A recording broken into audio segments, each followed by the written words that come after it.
10:22 a.m. The Strait of Hormuz. Broad daylight. The sun is already ferocious at this hour, a white hammer that has been driving down on the Gulf since before 7 a.m., turning the water silver and the air above the deck plating into visible shimmering distortion. Visibility is unlimited. The strait is 21 miles wide at this latitude, the Iranian coastline of Keshm Island visible to the north in sharp detail, the Omani coast of Ras Musandam visible to the south as a brown limestone ridge above the water. In this narrows the most strategically consequential choke point on Earth. 20% of the world's daily oil supply transits in a continuous procession of tankers, LNG carriers, container ships, and bulk vessels that runs in 2 lanes, northbound and southbound, under the Maritime Traffic Separation Scheme that keeps the corridor moving regardless of what is happening on the shores that surround it. MV Lone Star Texas was northbound in the inbound lane, running at 14 knots.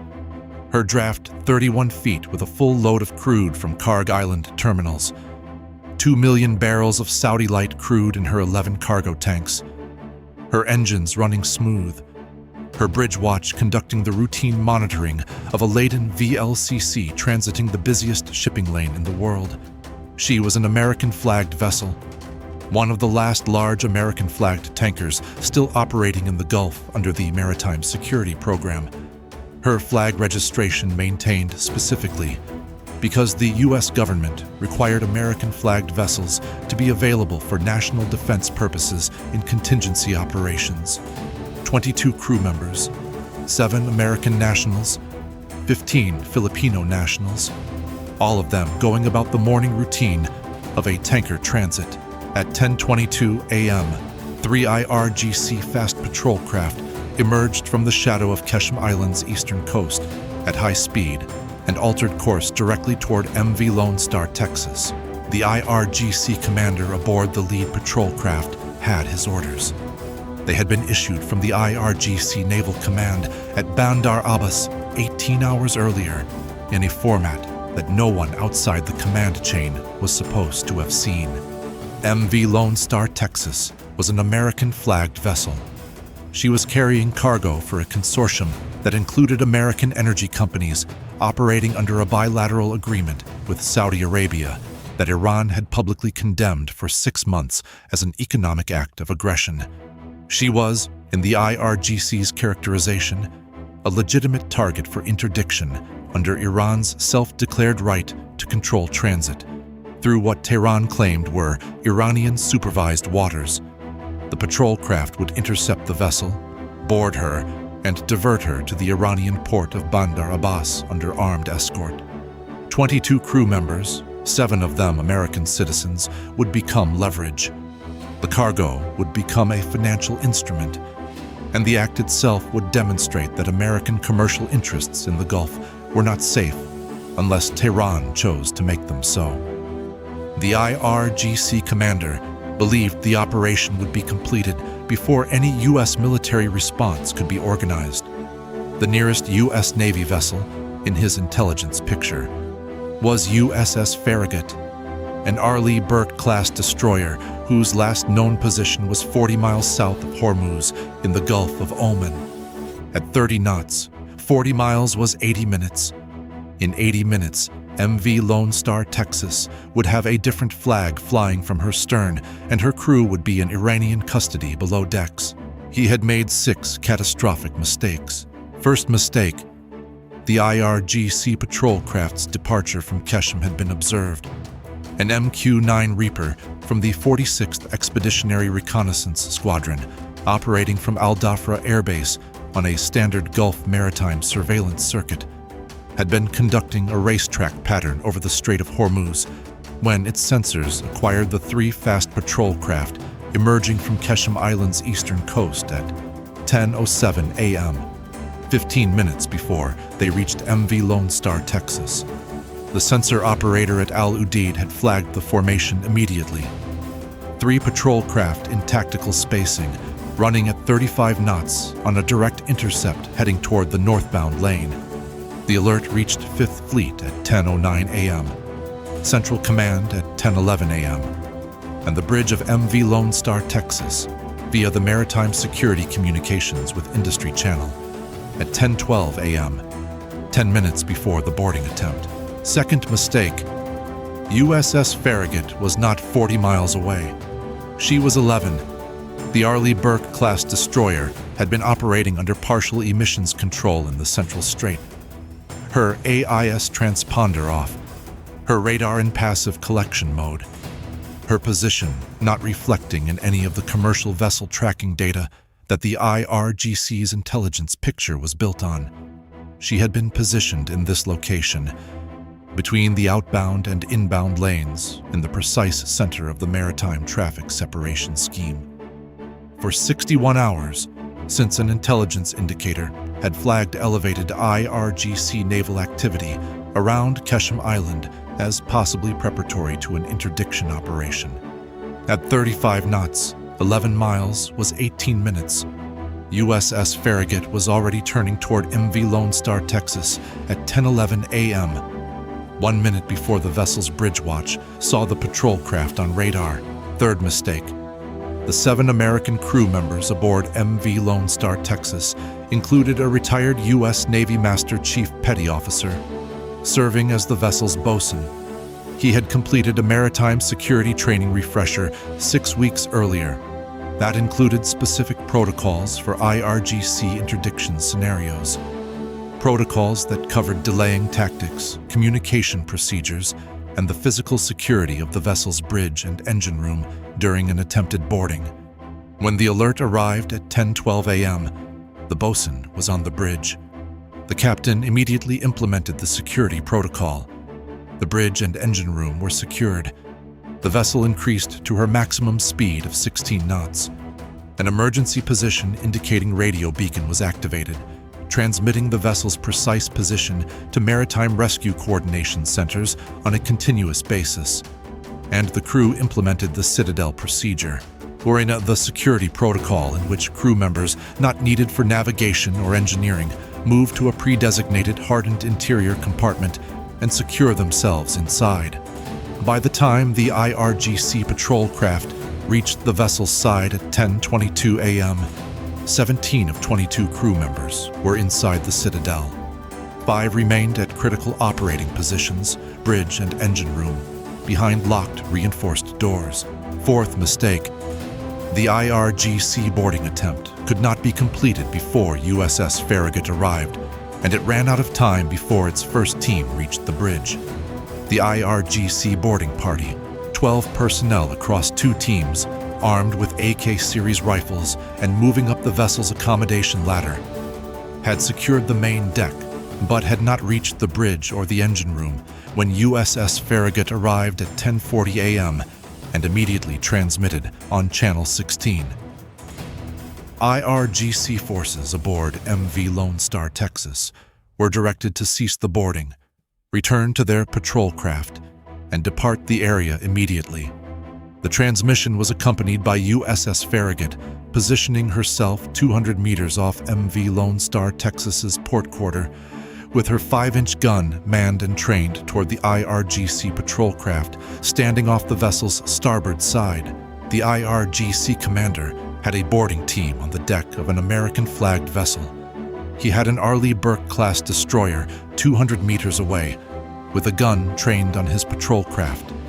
He had 12 personnel exposed on a tanker deck in broad daylight with no cover, and he had not reached the bridge or established control of the vessel's navigation. His radio request to Bandar Abbas for guidance at 10:43 a.m. received a response at 10:51 a.m. 8 minutes of deliberation that produced the instruction to hold position and await further orders. Hold position.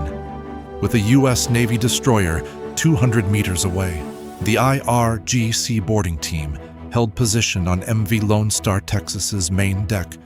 For 19 minutes, they did not advance to the bridge. They did not attempt to override the engine room. The citadel held.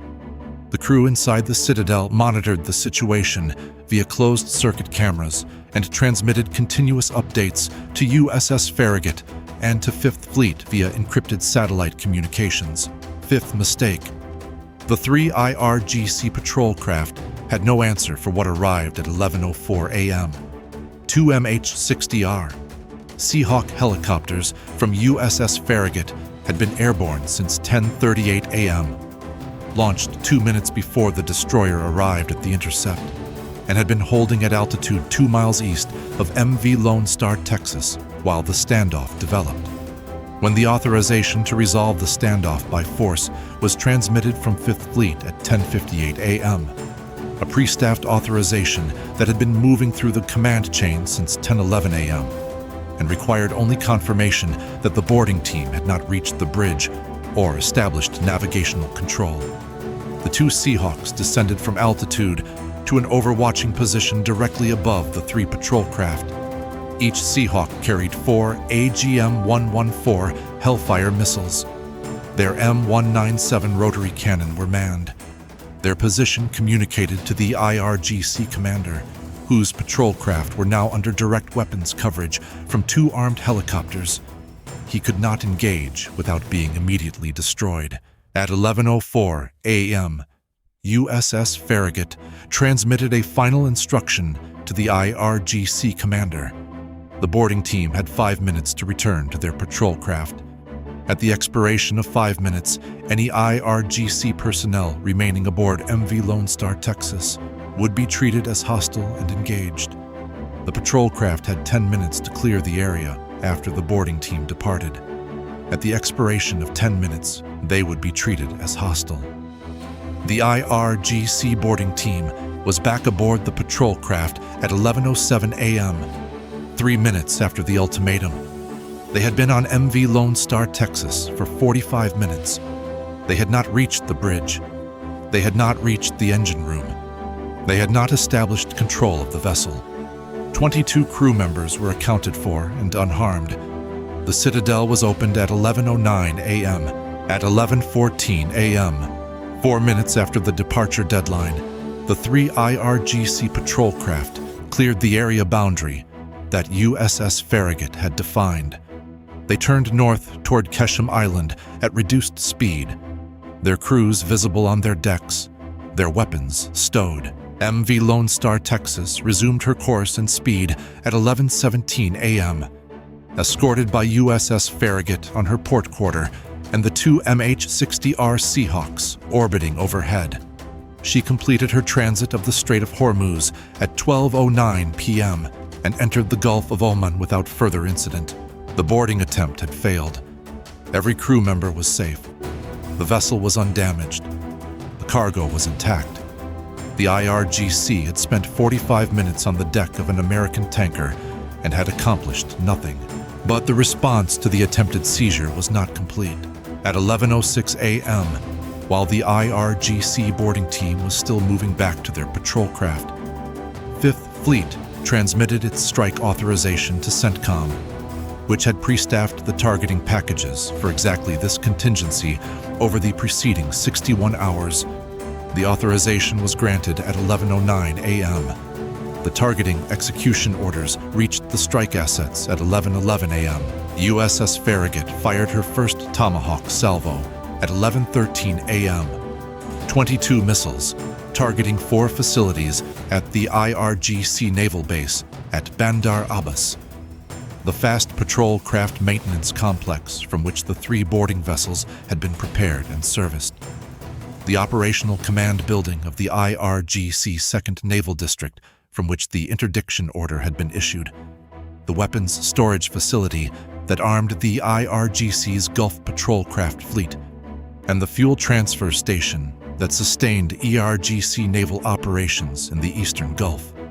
The Tomahawks flew their programmed routes at low altitude across the Strait of Hormuz and impacted the Bandar Abbas complex between 11:29 a.m. and 11:36 a.m. in a compressed time-on-target sequence. The fast patrol craft maintenance complex was struck by 8 missiles. Direct hits on the covered berth structures collapsed the roofing onto 4 IRGC patrol craft undergoing maintenance below. The command building was struck by 6 missiles. Its primary and backup facilities, both rendered inoperable in a 40-second impact sequence. The weapons storage facility sustained 4 Tomahawk impacts that produced secondary detonations from stored anti-ship missiles and small arms ammunition. The fuel transfer station was struck by 4 missiles, its fuel tanks producing a burn that was visible from the Omani coast. Simultaneously, at 11:14 a.m., 4F/A 18E Super Hornets from USS Dwight D. Eisenhower, which had been in the Gulf of Oman at the time of the boarding attempt and had been on strike alert since 10:11 a.m., launched on a strike package assigned to the IRGC Naval Helicopter Facility at Bandar Abbas, from which IRGC AW-101. Maritime helicopters had been pre-positioned to provide aerial surveillance and fire support for the interdiction operation, and the IRGC Maritime Intelligence Headquarters at Qeshm Island, whose surveillance operation had provided the targeting data identifying MV Lone Star Texas as the specific vessel to intercept. The Bandar Abbas helicopter facility received 8 GBU-31 JDAM strikes between 11:44 a.m. and 11:47 a.m. 3 AW-101 helicopters on the facility's hardstand were rendered inoperable by direct impacts. The facility's operations building and maintenance infrastructure were struck and rendered inoperable. The Qeshm Island Maritime Intelligence Headquarters received 6 GBU-31 impacts. The building complex incapacitated in a strike sequence that lasted 61 seconds.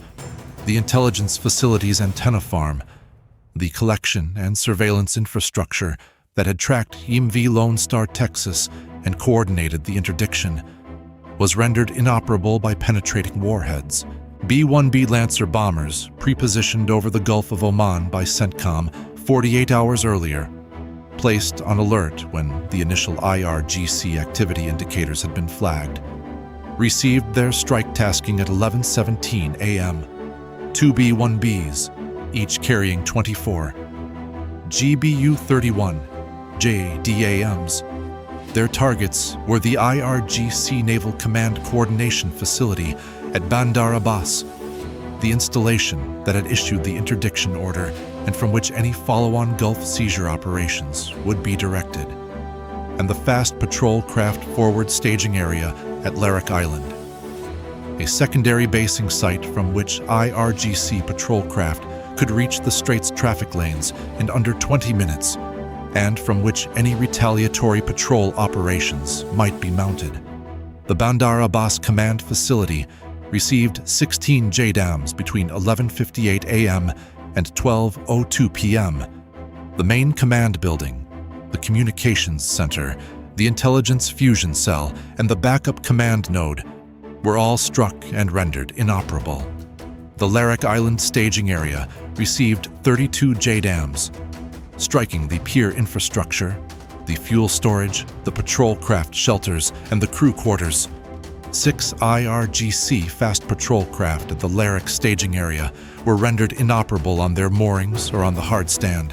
EA-18G Growlers from USS Eisenhower maintained a jamming architecture over the Bandar Abbas and Qeshm areas throughout the strike sequence, activating at 11:28 a.m. and flooding the coastal air defense radar frequencies with coordinated broadband interference that degraded any attempt at coherent tracking of the inbound strike packages. IRGC air defense radar operators across the Hormuz sector found their displays dissolving into noise for the duration of the engagement.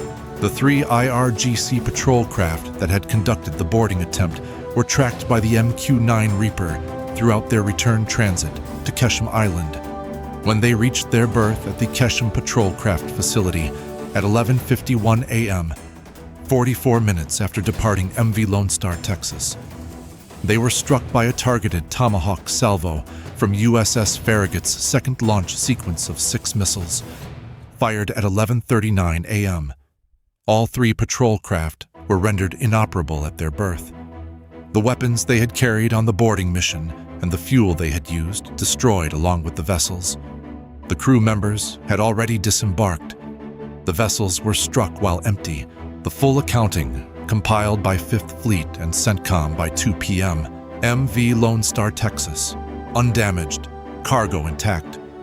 Transit of Strait of Hormuz completed on schedule. All 22 crew members safe and accounted for. No injuries. 7 American nationals aboard, all unharmed. Citadel procedure held throughout. IRGC boarding team did not reach bridge or engine room at any point. IRGC assets rendered inoperable or removed from operational capability. 3 fast patrol craft that conducted the boarding, all 3 rendered inoperable at Kesham berth. 6 additional IRGC fast patrol craft at Larak Island staging area, rendered inoperable. 3 AW-101 maritime helicopters at Bandar Abbas, rendered inoperable on hard stand. Bandar Abbas Fast Patrol Craft Maintenance Complex, rendered inoperable with secondary detonations.